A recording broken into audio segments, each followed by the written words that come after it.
morning, this is Antonello, this is my channel, and today is finally my day off.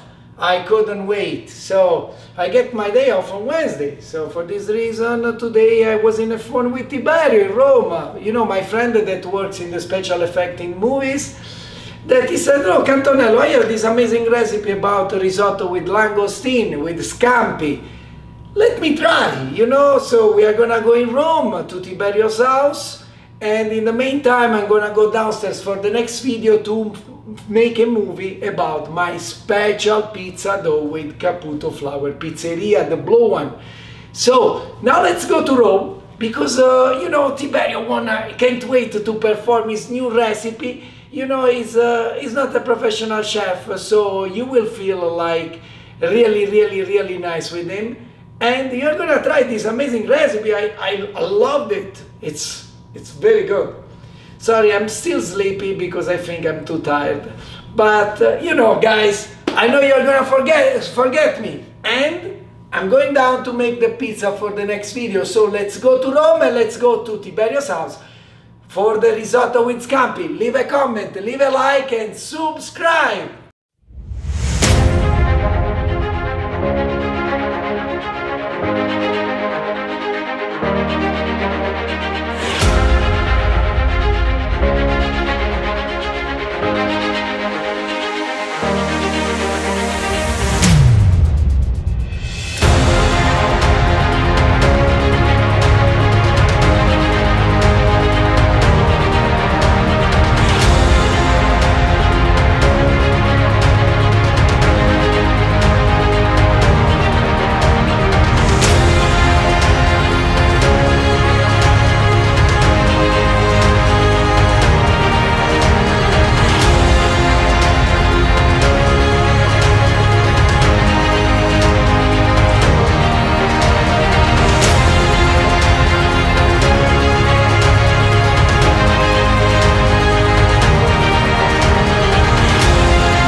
Okay, I still have so much flour here, but it's fine, you know. I made my pizza dough. You are gonna see in the next video my special pizza dough, but I hope you really liked this risotto with Tiberio. And we are gonna go to Tiberio's house often because he makes amazing bread, he makes amazing cakes, cheesecake too. So we are gonna see maybe in the next video his amazing strawberry cheesecake. So let's go now. Leave a like, leave a comment. I hope that you love the Tiberio. Tiberio is my best friend. He's the man that actually also edit my video. So it's thanks to him if you can see my recipe. Thank you so much. See you next video. Antonello Zito, Puglia, Italian restaurant, Lake Arrowhead, California. And guys, please leave a like, leave a comment, subscribe. We're gonna get stronger together. Bye.